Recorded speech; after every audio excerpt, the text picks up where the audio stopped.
Yeah, she's with John. Her and John are down there somewhere. Do you want to conduct? You got it? All right. Where are you guys going to sit? I don't. We have seating down there somewhere. You tell them how to play. Oh, then we're right there. Okay. You want to do it from there? Okay. Anchors away. How are you doing, bud? Now you been here? We're gonna play anchors away. We're gonna send this to Julia. Ready? All right. Watch out. Here we go. Anchors away.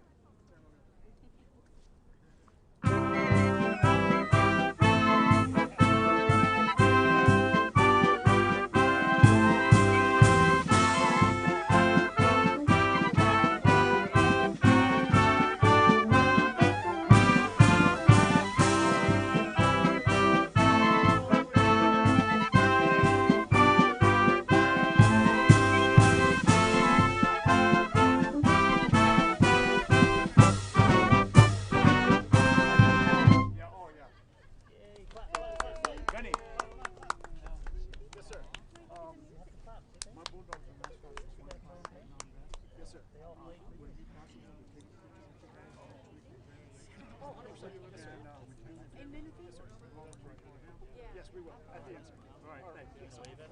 Thank you. All right. Say we're a little shy. Oh, yeah.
Good morning, ladies and gentlemen. Well, come on, you got to do a little better than that. We're live around the nation and around the world from the Mount Soledad National Veterans Memorial. Let them hear you. All right, that's more like it. All right, good morning to everybody again. We are live up here on the Mount Soledad National Veterans Memorial. We're overlooking, of course, beautiful La Jolla, sunny San Diego. It's great to see everybody out here, and if you've been out here before, you know this is perfect weather. It hasn't always been ideal like this, so we really want you to enjoy it today. As we honor our veterans, and excited for the folks that are joining us online, if you can ever get out here and enjoy this in person and walk the walls and experience it in person, it is truly a wonderful experience. It can be life-changing. So not only do I encourage you to come out personally, but bring the kids, bring the next generation, let them experience up here on Mount Soledad. I'm Mark Bailey. Again, I look forward to seeing you out here at all the big events, Memorial Day and Veterans Day especially. It's been such an honor to always be included. I don't know why they continue to include me, but as long as they do, I'll show up. I appreciate hanging out with all the cool kids up here. The families, the stories we're going to hear about some folks that are no longer with us are really going to touch your hearts today. I can promise you that.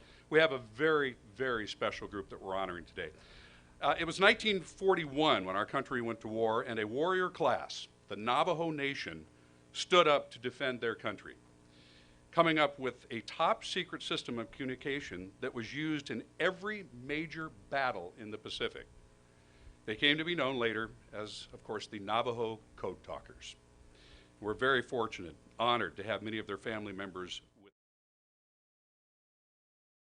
many of them. So in the next hour-ish, as we learn a little bit more and celebrate with our fellow veterans, as always, honoring our great nation, again, we're glad that you're all here. So it's my pleasure to introduce Neil O'Connell, the Mount Soledad Memorial Association's Executive Director. He'll officially kick off our event today. Neil? Thank you, Mark. Thank you, Mark. Ladies and gentlemen, we have plenty of seats for those of you that are arriving right now, and this absolutely gorgeous day here in beautiful La Jolla at this very, very heralded location of 70-plus years we've been supporting veterans. It's my pleasure right now to begin the ceremony by introducing to you the 1st Marine Division Color Guard. Would you please stand with me at this time? Today's Color Guard is led by Sergeant J. Norgard. Color Guard, present the colors.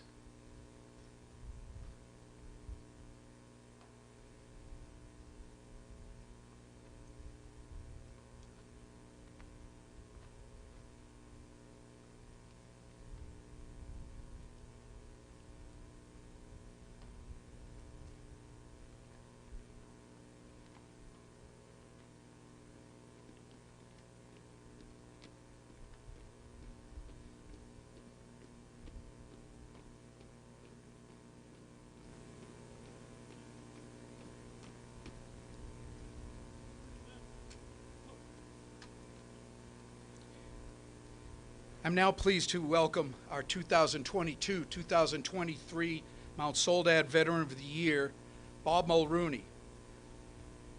Bob is an Air Force veteran. He's been serving with the Mount Soledad Memorial Association for over 15 years. He leads our historical and our docent program, and it's my pleasure to introduce Bob to lead us in the Pledge of Allegiance. Ready, begin. I pledge allegiance to the flag of the United States of America and to the republic for which it stands, one nation, under God, indivisible, with liberty and justice for all. Thank you very much, Bob, for all that you do. True patriot. Please remain standing as we invite Samuel Nehemiah to sing our national anthem. Samuel was born in a remote village in Nigeria. At a young age, he was stricken with polio, unable to walk. He was abandoned at the age of 4. He overcame insurmountable challenges to get an education and ultimately to become a decorated athlete. He was the national anthem singer for the 2022 San Diego Big Bay Boom celebration. The driving force behind his life is to bring love and encouragement to children. He is married, is now the proud father of 5 children.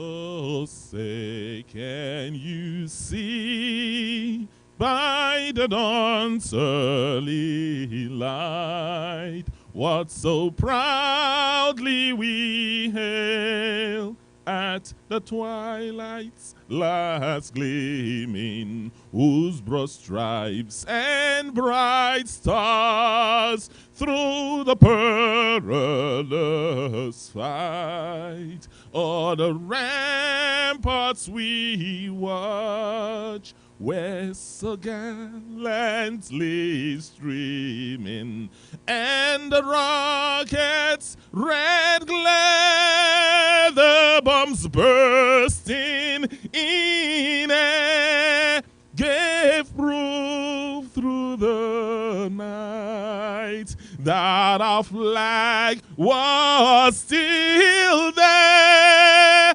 Oh, say does that star-spangled banner yet wave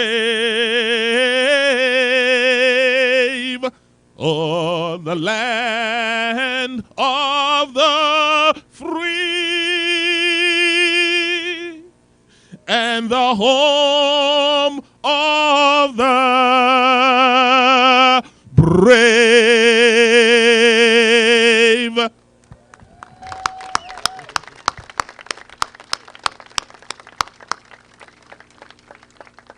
Thank you very much, Samuel. That was terrific. Just what we needed this morning.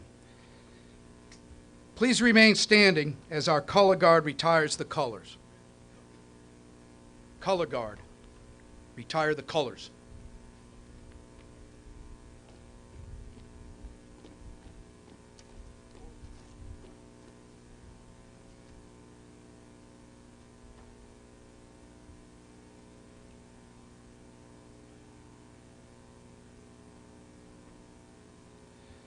At this time, I'd like to introduce Captain Fred Holcomb, Jr., the United States Navy chaplain from the 1st Marine Division from Camp Pendleton.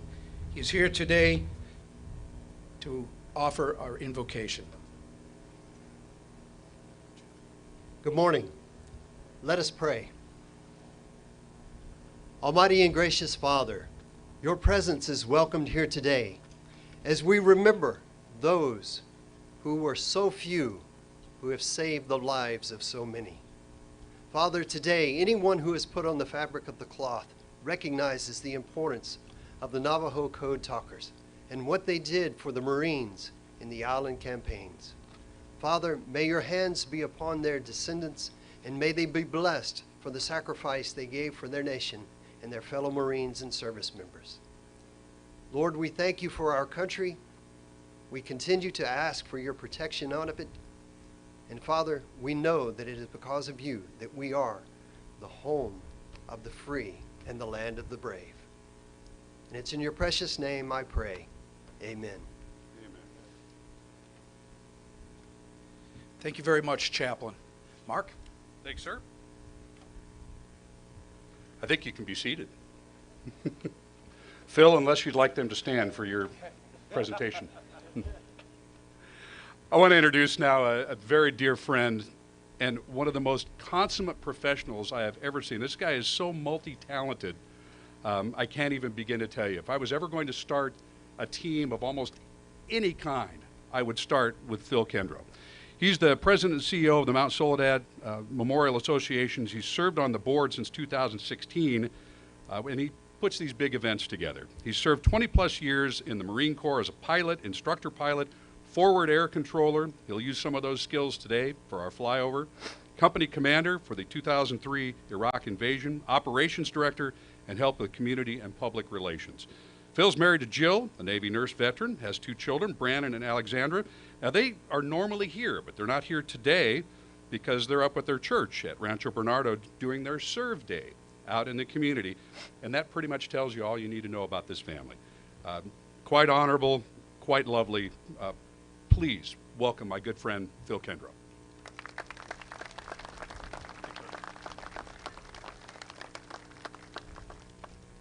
Good morning. No, come on. But Mark already got you on this one. Good morning. There we go. I truly love being up here with you all. On behalf of the trustees, the staff, the volunteers of the Mount Soledad Memorial Association, we offer each of you a very warm welcome back to our Veterans Day celebration. We've been fortunate for many of our events to have the support of all of our military services and many tremendous local groups who contribute to making San Diego America's finest city. I want to first thank our Marines and Captain Holcomb from the 1st Marine Division. Neil, Bob, and Samuel, thank you. Awesome singer. I loved it. I saw the Big Bay Boom, and I'm like, man, this guy's got to sing for us, so thank you, Samuel. Especially a big thank you to our awesome Marine Band San Diego, because this is actually their Marine Corps ball night, and they're staying quite busy being here with us today, so. Thank you for your amazing support, and please send our best to General Morris. Marine Corps Recruit Depot San Diego has been a great partner of ours for many years.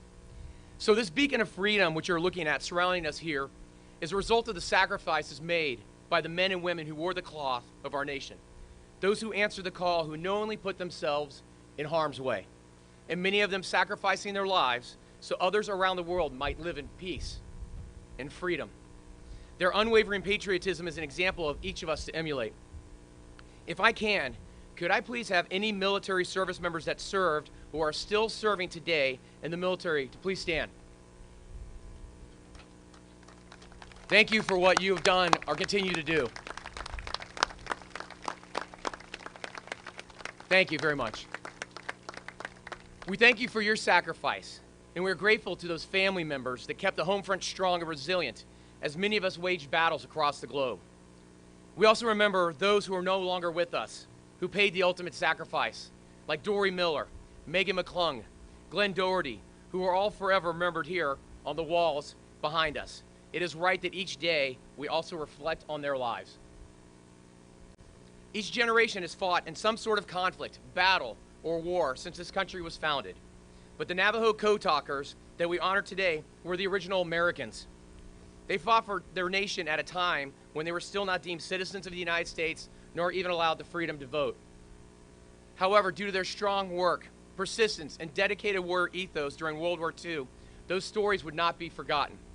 That is, once they could talk about those stories, which wasn't until 1968, and Brigadier General Rhines, I think we'll talk about that a little bit, so thank you. So what's interesting about their history is its local history. The original 29 Navajo Code Talkers went through Marine Corps Recruit Depot training just down the road here in San Diego 80 years ago, which you can look at from up here.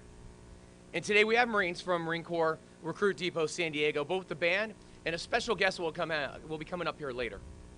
After initial training, they were placed over at Camp Elliott, which is just behind me, next to Marine Corps Air Station Miramar, where they were sent to develop the code that would become the unbreakable code and a key to winning the battles in Pacific and ending World War II. I've been very fortunate to learn from Regan Hawthorne, the CEO of the Navajo Code Talkers Museum, and from the writings of one of the original Code Talkers, Chester Nez, through his book Code Talker. The Navajo Nation faced tragic challenges from being forced out of their land, the slaughter of their livestock, to the education in boarding schools, denying them even of the use of their own language. And amazingly, that same language would help develop an unbreakable code and win the war. President Bush in 2001 awarded some of the original Code Talkers the Congressional Gold Medal. It is Congress' highest expression of national appreciation for distinguished achievements and contributions by individuals or institutions. He stated, regardless of circumstances, regardless of history, they came forward to serve America. The Navajo Code itself provides a part of the reason. Late in his life, Albert Smith explained the code word for America was our mother. Our mother stood for freedom, our religion, our ways of life, and that's why we went in. The Code Talkers joined 44,000 Native Americans who wore the uniform in World War II. More than 12,000 Native Americans actually fought in World War I, and thousands more served in Korea, Vietnam, and served to this very day. And with November also being Native American Heritage Month, it is the right time to honor the Navajo Code Talkers here at the Mount Soledad National Veterans Memorial. There are still 3 surviving Navajo Code Talkers out there, and I'm hoping that they'll get to watch the streaming service, and we honor you humbly. We're also fortunate to have some of that actual history today. After our ceremony, I invite all of you to take some time to visit our table with memorabilia from the Navajo Code Talkers. Thank you much, Regan, for bringing that. I want to thank him for sharing those items, both in person and some of the viewing or the images you'll see online today. And as you leave today, please take some time to learn more about them. So what's been going on here new at the memorial? First, you might notice some construction going on. Well, we literally hit the wall. And it was time to expand 5 of our walls, raising the number of available plaques from 6,000 that are here today to allow space for almost 2,000 more plaques.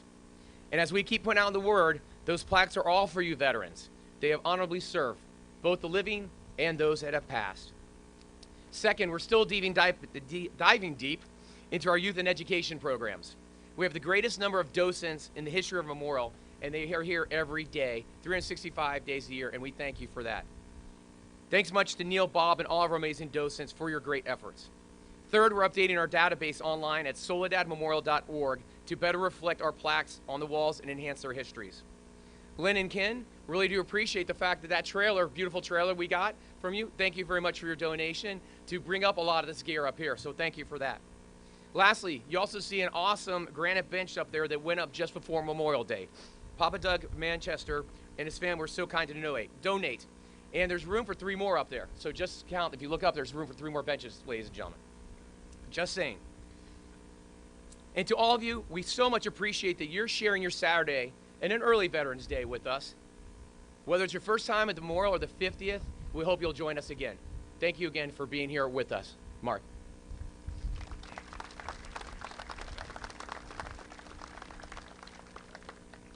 Thank you, Phil.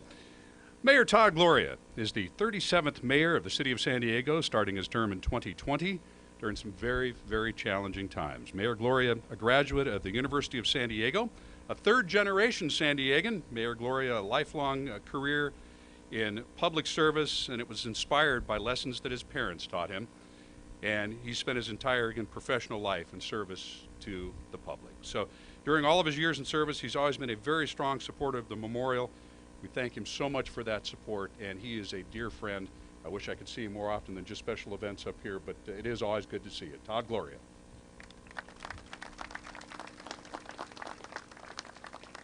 Thank you, Mark Bailey. I feel the same way. I just am grateful that Mark would take his tremendous talent and give it to this monument at this event and at Memorial Day. Mark, thank you for what you do. And good morning, everybody. It is great to see so many fellow San Diegans here to mark this very important occasion in our nation's history and, of course, in our proud military town.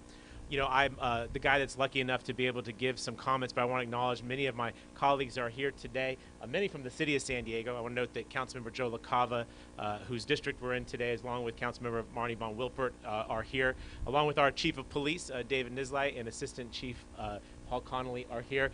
I want you to feel safe. I hope you feel safe knowing that they're here. And I hope that their presence, along with our congressman, our tax collector, and other state senator who are here, everyone who's here, I hope that you understand that we are a proud military town and we're here to show our support, but I'm the lucky guy that gets to give a couple of words. And it means a lot to me personally. Many of you may know that my family came to San Diego because of military service. All 4 of my grandparents had the wisdom to, after their responsibilities of the country ended, to stay here in San Diego and build a life here.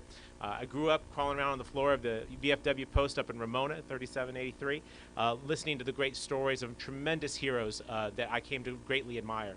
And so throughout my career, I've tried to find any opportunity I can to support and elevate veterans. And I appreciate that all of you share that passion for supporting those who support us. I will simply say that San Diego is a far better community because of our veterans. We're blessed and fortunate to have a large concentration of military installations that are here. They contribute not just to our national security and our safety, but of course to our economy and to our culture. The over 240,000 veterans who live in our region contribute in a multitude of ways, not the least of which is when their grandkids grow up to be the mayor, but importantly in many different ways, as Little League coaches, as small business owners, as local patriots that make our city and our community so much better. And so I want to be here simply to offer the gratitude, the extreme gratitude of our city for all who have served. Including their families, recognizing that families also sacrifice tremendously to support and defend our nation. And I want to conclude, because I know we have a flyover, we have a much longer, not much longer, but a keynote speaker to come. But I want to conclude with just a special comment. One of those grandparents of mine was Native American from a reservation in Alaska. And he joined the military and came to San Diego in the 1940s, and he stayed because the weather's way better here than Alaska. My point is that the Mount Soledad Memorial Association always does a magnificent job of identifying worthy individuals of elevation. And this year we're choosing to elevate our Navajo Code Talkers. My friend Phil covered it extensively. You know, the service of indigenous Americans in our military service, particularly at times when they were not full citizens and treated the way that we as Americans ought to treat one another, is remarkable. It's a testament to the patriotism of our Native American community.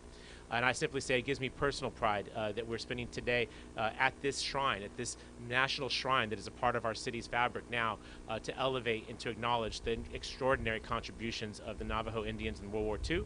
And I think by extension, every Native American, including those serving today in defense of our country.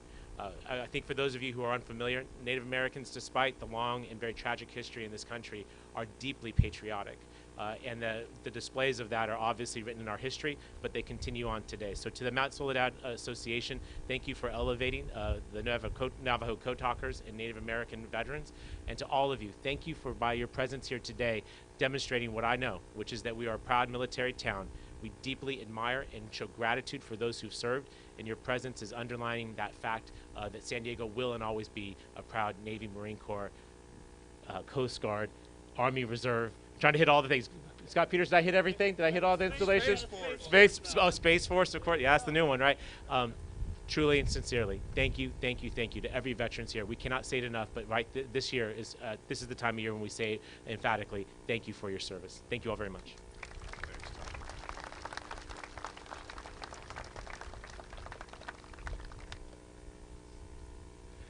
All right, we are more than fortunate to have two great speakers with us here today. First up is the CEO of the Navajo Code Talkers Museum, Regan Hawthorne. Son of Roy Hawthorne, World War II Marine Corps Navajo Code Talker and Korean War Army paratrooper, Regan followed in his dad's footsteps, serving in the United States Army, 82nd Airborne Division, 2nd Infantry Division. He's been the director of the Navajo Code Talkers Museum Corporation since 1921 and serves as the Chairman Emeritus, Navajo Nation Southwest Veterans Organization. He's also been married 46 years, and his wife, Carolyn, is here with us as well. They have 3 children, 10 grandchildren, 2 great-grandchildren. Ladies and gentlemen, Regan Hawthorne.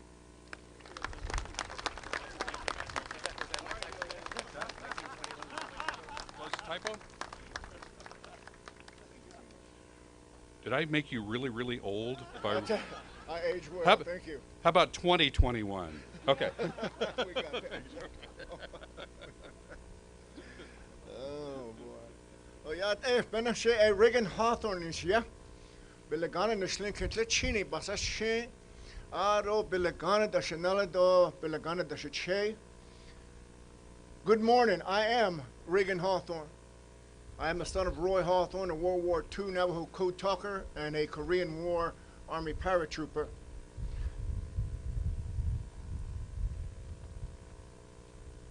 Every veteran has a story. Every veteran has a story. And as I walked about this magnificent monument this morning earlier, no, I didn't count them. I'm taking Phil's word for it. 6,000 plus stories that define who we are as Americans. 6,000 plus stories that point us to remembrance of where we stand and how we stand as Americans. And today I'm honored to occupy this lectern for just a brief few moments to share with you some intimate knowledge about these that are being enshrined today. Navajo Code Talkers.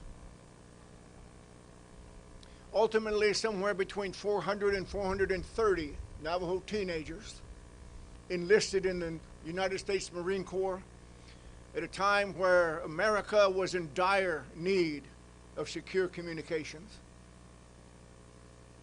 These men thoroughly embodied what was taught in the traditional upbringing when mothers and fathers would instruct their boys. And they would give them this advice.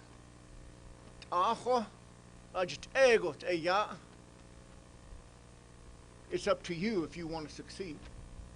It's up to you if you want to succeed. I doubt if those teenagers knew that literally freedom was up to them. But I say to you this morning that the arduous task of creating a military code out of a language that was considered to be sacred and knew nothing of warfare equipment and materials was a challenge.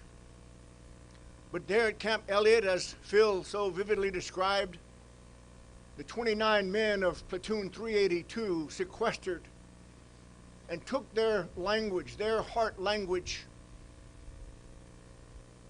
and morphed it into the single indigenous language ever codified by the military. So that at the end of June 1942, when they had finished their boot training and they were sent down the road to Camp Elliott, and in that sequestering situation they sat for a month and a half, and at the end of August in 1942, when that code was officially proclaimed to be ready to go, those men shipped off and they joined the battle at Guadalcanal. And there at Guadalcanal was indeed baptism by fire of our language. This language that was manipulated in such a way so as to refer to a reconnaissance helicopter as a hummingbird. This language that was manipulated in such a way so as to change from the sacred teachings of the upbringing to an instrument to bring to an end death and destruction of war. At its apex, the Navajo language code literally sank the rising sun. And I'm grateful today to be both a direct descendant of one of those individuals who used that code in defense of liberty and freedom. And I'm thankful today to be an American, because you see here, I know I'm free.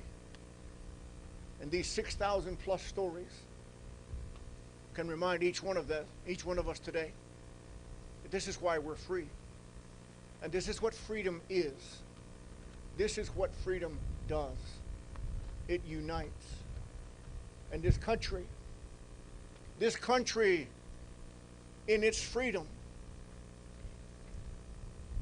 has so many to rely upon to defend that freedom. And today, we enshrine 400 plus of those who stood in defense of the homeland. That's why these teenagers went to war. It was the homeland. To my left front, about my 11 o'clock, probably your 1 o'clock, stands the Navajo Nation flag. In 1942, there was no Navajo Nation flag. But in 1942, there was a threat to this flag. And it was these soldiers that now stand under this flag that defended that and raised it higher so that all of the world could see that we are America. Thank you very much. Thank you. Thanks, brother.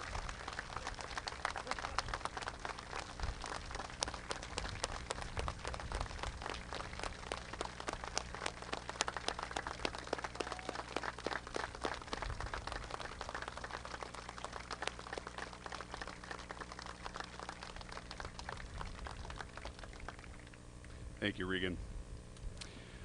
Our next speaker is currently the Assistant Division Commander for the 1st Marine Division, Brigadier General Ryans, enlisted in the Marine Corps in 1988 and was commissioned in 1995. I'm just double checking the dates so I don't make you over 100 years old this time. All right. He has served and commanded multiple units both here in the United States and overseas.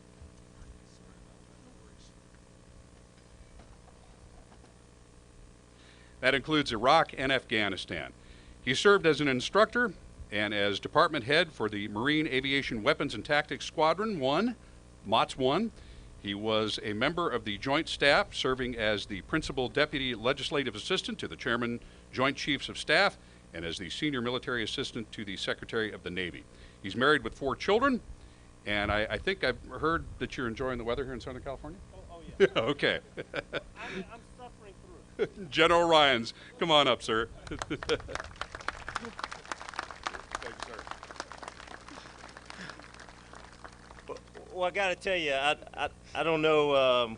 I tell you, it's tough to follow the story that we just heard. I mean, I will attempt to help piece some of that together as it relates to 1st Marine Division, but I will tell you, good morning, first off.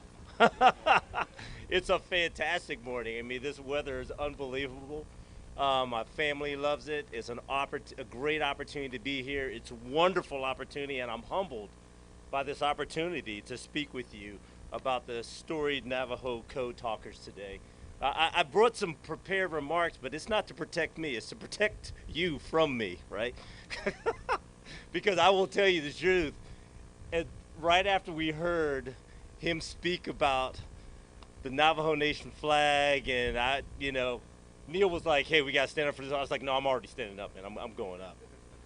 Because it just gets to this point of where we are in the recognition that we are here and unified by this idea of America that supersedes all the stuff that's down the hill that's going to distract us probably in about an hour or two, right? The conversations, the this, the that. It's the unifying idea that we can serve under this flag in any capacity, in freedom, is what brings us all together. And that was just an excellent, I mean, just think about that. What he was highlighting is that not only when we're talking about the Navajo Code Talkers, but so many people in this country who at times where they were not even recognized as citizens for this country based on that idea. And I just think that's a wonderful thing that I could talk about for hours. Yeah, and I want to thank the distinguished guests, the staff. Like I said, I'll go over these things a little bit, and I'm not going to talk that long. But I got to tell you, on behalf of the entirety of the 1st Marine Division, I'm proud to honor our Navajo Marines, both in person, for those that are descendants, and virtually out there in that virtual land. The remarkable legacy and relationship between the Navajo Nation and the United States Marine Corps is one that has been grounded in the Corps' history since World War II, as you've heard earlier today. I'd also like to extend a warm welcome and express my gratitude to all veterans who have joined us today. Your bravery, resourcefulness, and unwavering will to fight and win our nation's battles has cemented your legacy in the hearts of all Americans. And I'd like to take a quick moment to highlight one person in particular who probably doesn't want to be highlighted. And that's John P. Baca. Where are you? Specialist, 4th class, Army, 10 February 1970. He's a Medal of Honor recipient. Today, we salute you, sir. We salute you today.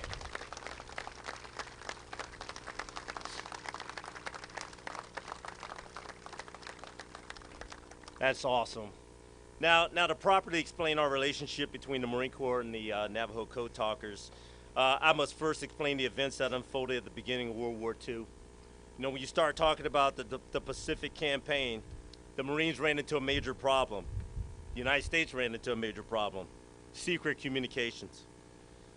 The idea of using Native Americans who were fluent in English and other tribal languages was tried in World War I with the Choctaw Telephone Squad and others.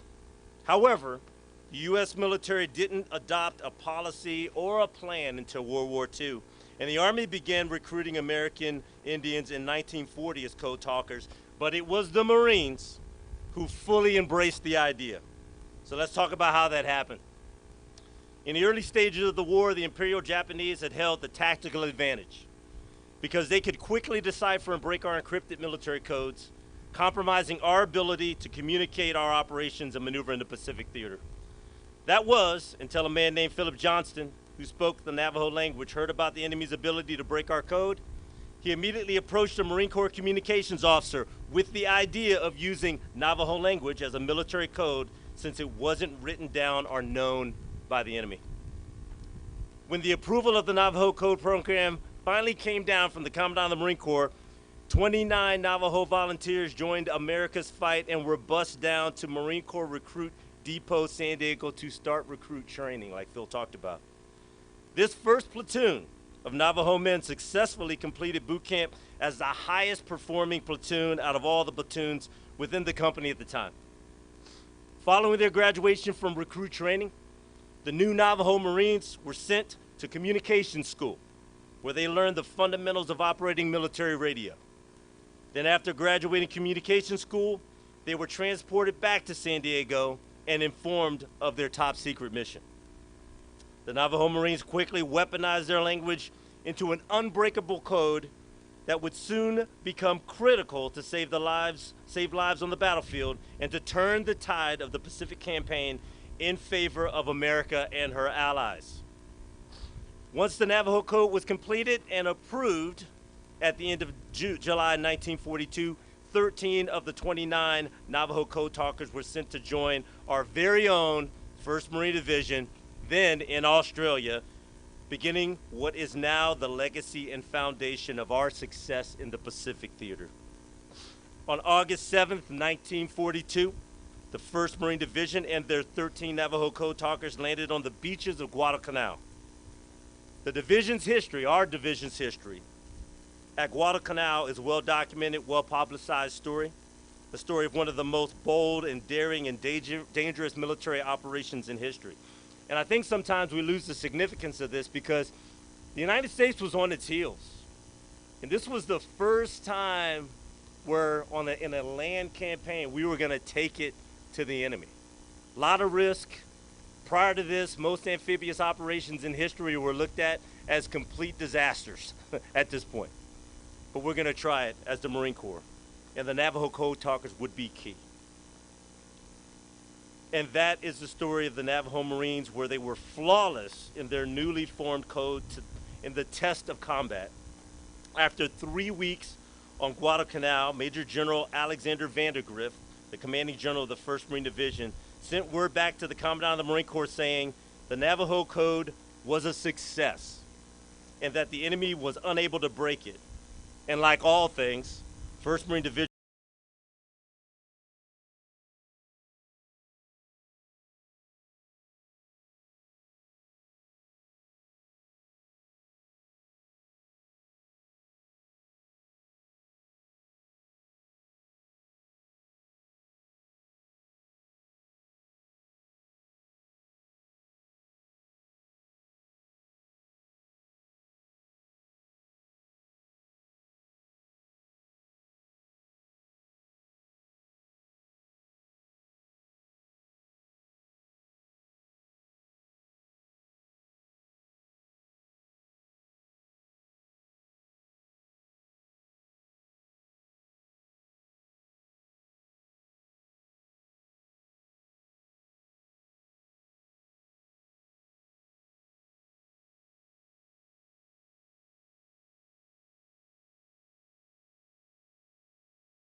all right, to make sure you know the story.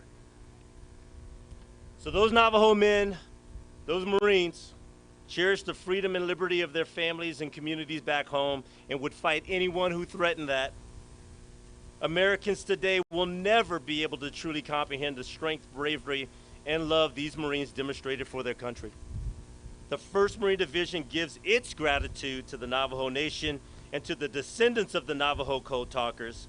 Your blood and legacy runs through our division, the United States Marine Corps, and America's history, and is an example of our strength through diversity. Today, we give these exceptional Marines the recognition they earned so long ago.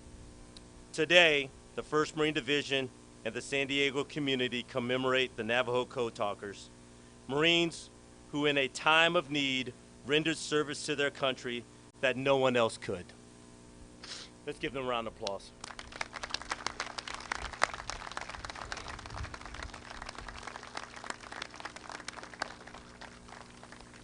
now I get to freelance a little bit.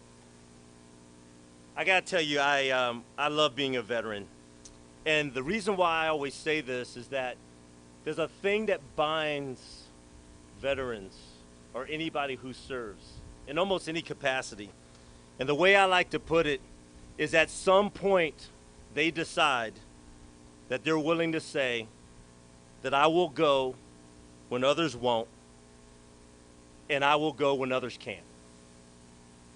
That's really the fundamental thing that binds us together as veterans. I can't guarantee that every veteran goes to combat. I can't guarantee that everybody's going to serve in a spectacular way. But that's not what makes you special. What really makes you special is that you've decided that you are willing to go where others won't, and you're willing to do what others can't. You're willing to do that. And that to me is enough. That's honestly enough to make you special, because not everybody's willing to do that. And that is why I love being a veteran. I want to share something with you that hit me years ago. I think maybe could be 20, 25 years ago. You know, I think I was going down a internet rabbit hole. I was doing some search for speeches Martin Luther King Jr. had given. And Martin Luther King Jr. gave a lesser known speech. It was actually a sermon. And when I heard it, it just connected with me in such a way that I've never forgotten it. So I'm going to read a little bit of what he said and express to you why it's so special to me and why I think it matters today. He said it this way: if you want to be important, wonderful. If you want to be recognized, wonderful. If you want to be great, wonderful. But recognize that he who is the greatest among you is your servant. And that is the new definition of greatness. And he follows on with this, and this is what really hit me. This morning, this is him speaking, what I like about it is that by giving it the definition of greatness, it means that everybody can be great because everyone can serve. Today, the staff, everybody who put events on today, the distinguished panel, the staff here at Mount Soledad Mount Soledad National Veterans Memorial have demonstrated that service is not always about being in uniform. Service is not always about being in uniform, and many of the people here on a regular basis that are walking around and helping people to understand this memorial have already taken off the uniform. Service is the thing in which we take this opportunity to look at someone else instead of ourselves, to not be focused exactly on what we're going through, but looking at ourselves and saying we may have the opportunity to help someone else. So for all those that set this up, for all those that serve in civilian attire, to all our distinguished guests, to those who serve in soup kitchens, feeding homeless people, or teaching kids in school, on behalf of all the veterans that are here, I would like to say thank you for your service. Semper Fidelis, thank you for having me here.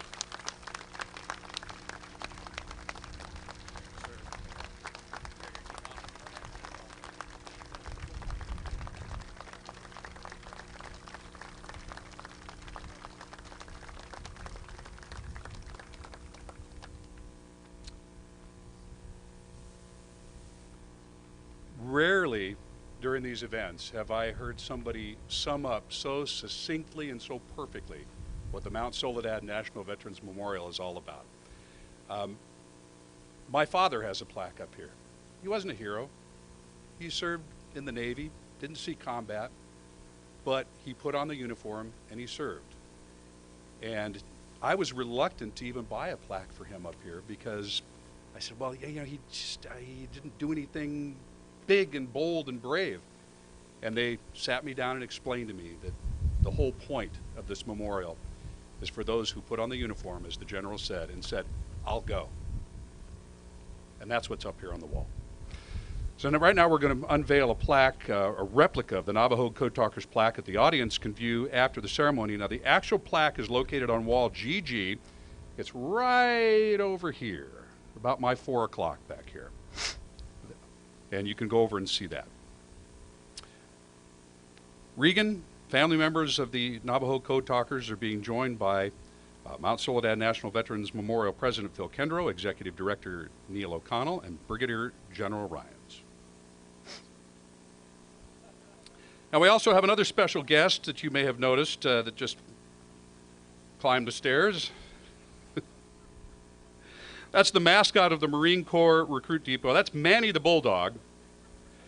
Now get this connection. Pay attention.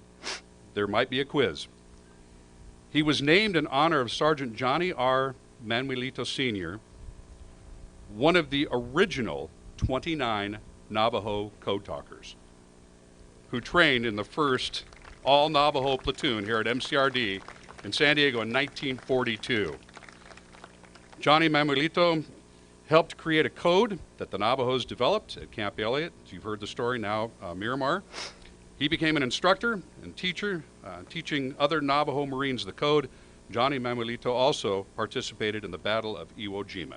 Can I ask the Manuelito family to raise your hands, please, so we can recognize you as well? Where are you?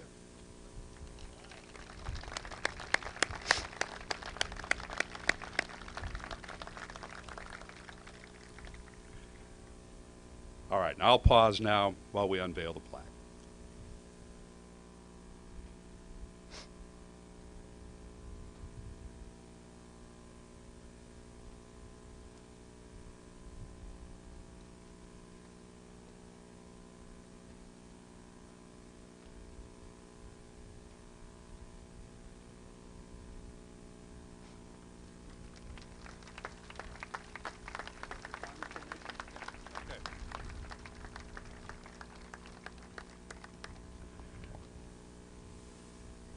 All right, you're going to see Phil Kendrow doing that wig-wag thing that he does now and communicating, using that forward air controller skill of his. We always enjoy the flyover here so much. I understand that the first maneuver that they'll be performing today, and they're scheduled to do 2 for you, is the diamond formation. And Phil says they are inbound. Again, today we are fortunate to have the San Diego Salute Formation Team participating in the event. These local professional pilots are a mixture of private owners and military veterans. They perform many air shows and events in Southern California. The team today, again, led by Navy veteran John Flipper Flippin in his 1960s T-34 Navy aircraft. On his wing, Paul Kessel, also a Navy veteran, Mike Reardon, and Brian Smith. Now, the earlier versions of the T-34, dating from around the late 1940s and 50s, these were piston-driven engines. These were eventually succeeded by upgraded T-34C turbo Mentor powered by a turboprop engine. The San Diego Salute Formation Team, by the way, has flown over multiple National Football League games, Major League Baseball, NCAA games all over California. We're glad to have them here with us today. They've been a great partner of the Mount Soledad National Veterans Memorial, and we've got beautiful weather for them today. Coming in out of the east, Phil, directly at us, you think?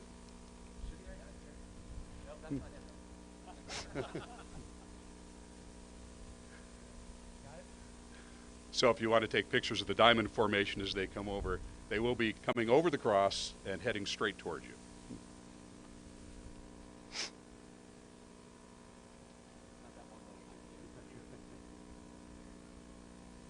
That's it. Hope you enjoyed it. That's it.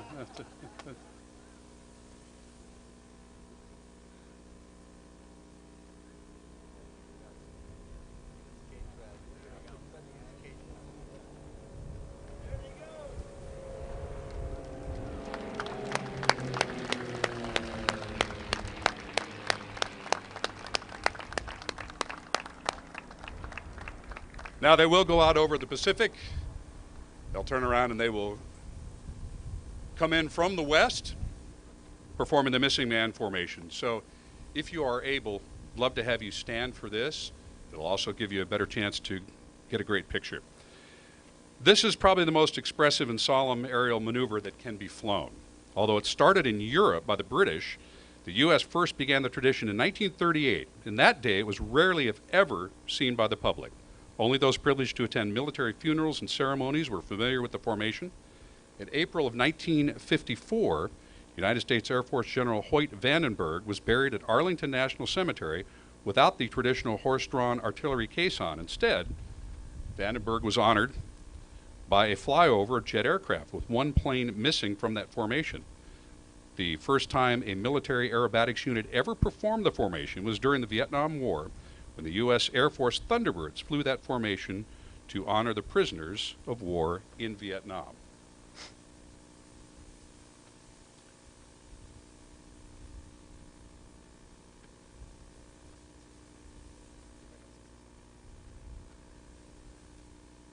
So we're about a minute out from that. So let me just describe what you'll see. It's very simple. The missing man formation signals to those on the ground the losses incurred during the very last mission, and it signifies the holding of a place of honor and gratitude for fallen comrades. As they fly over, what you'll see is one pilot pulling up and away from the formation, signifying the reluctant departure from Earth of another brave warrior and the return of his soul to God's gift of eternal peace in heaven.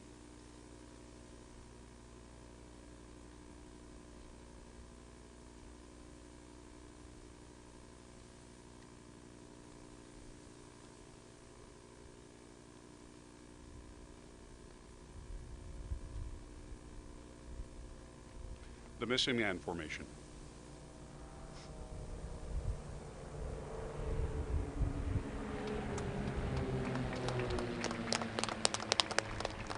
All right.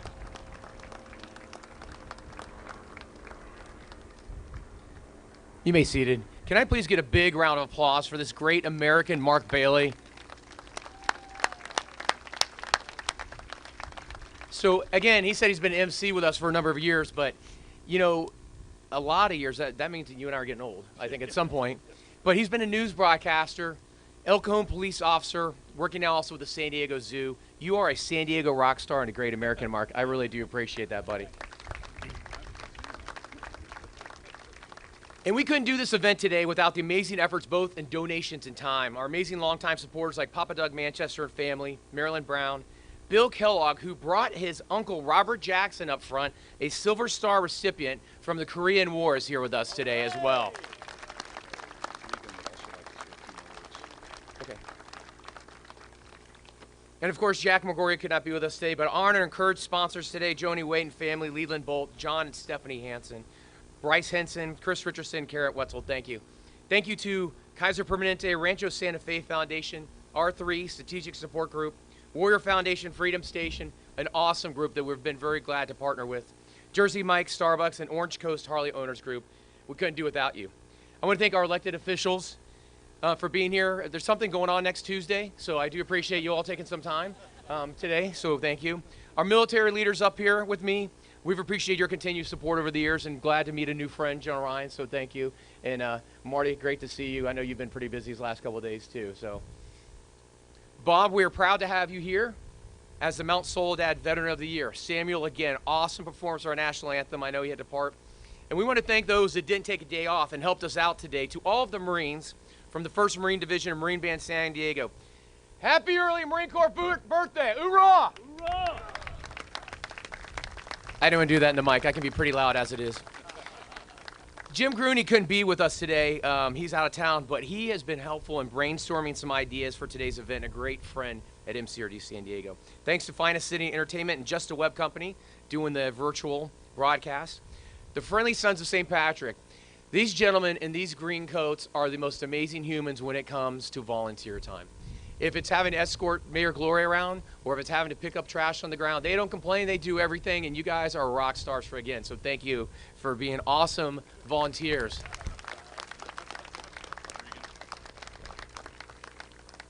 Denise, Becky, Jennifer, who's not here today with us, doing her Navy Reserve drills. Executive Director Neil Connell, you are creating so many great ideas, goals, and actions that make our memorial and association much stronger. what's going on here, not just on our big events, but the amazing day-to-day work you're doing for Memorial, and thanks to our awesome event committee and docents. Regan's got a couple words he'd like to say, and then I'll have a couple words, and we're going to wrap it up. But Regan, if you want to come on back up, buddy.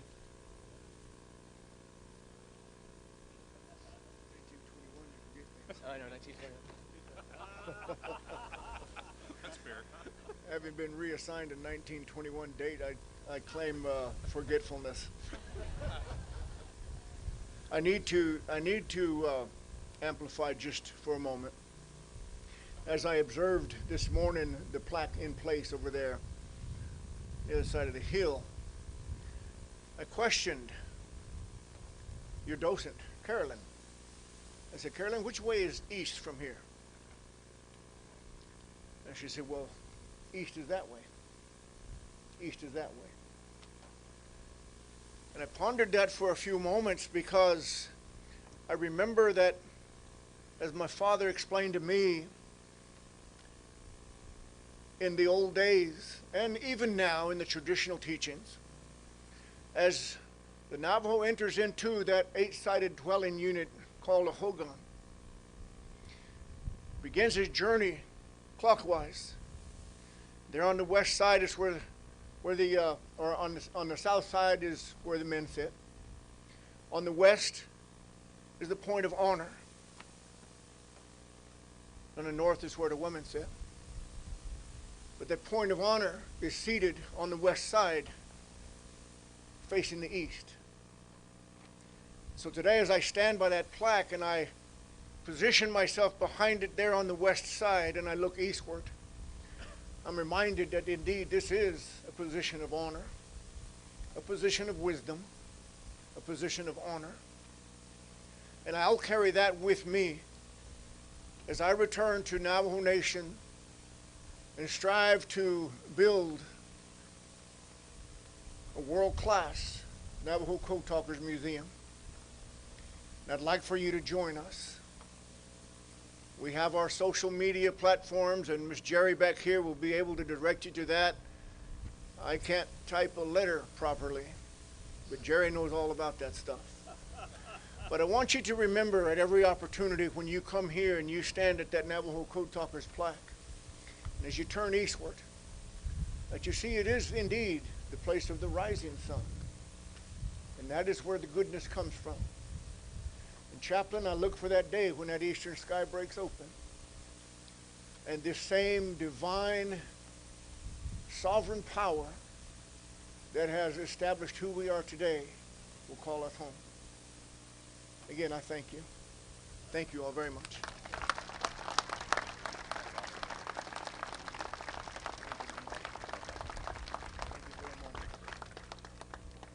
I love when we get surprises. That is awesome. Thank you, Regan.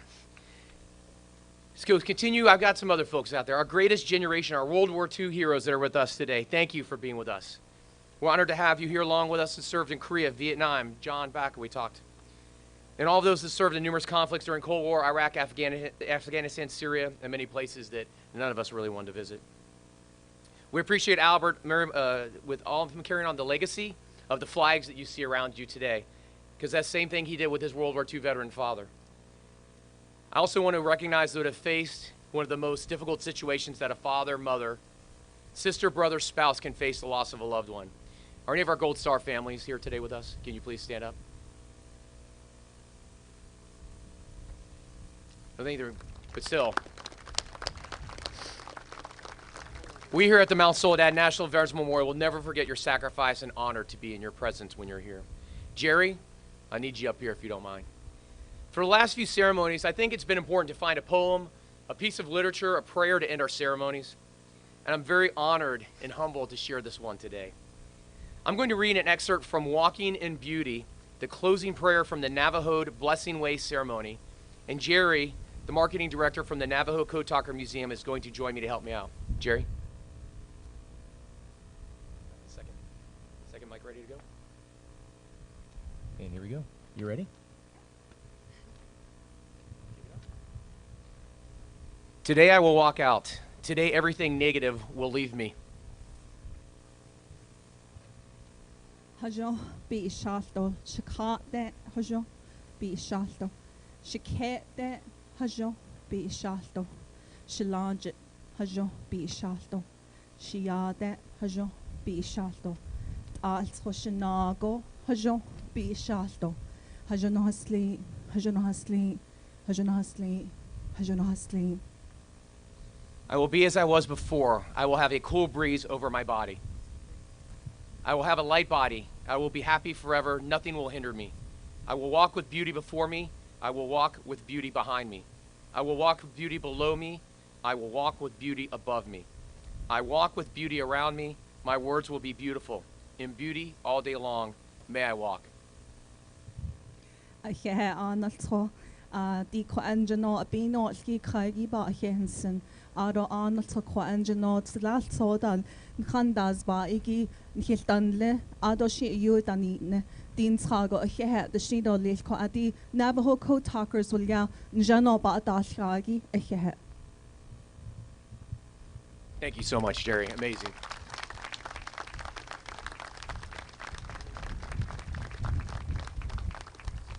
Ladies and gentlemen, can you please stand?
Have a great birthday ball out there, Marines.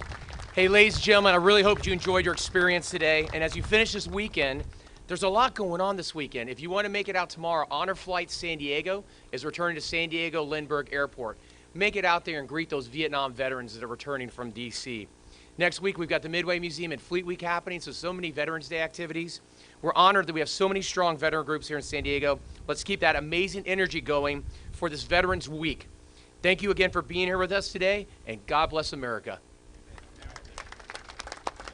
Can you all hang on?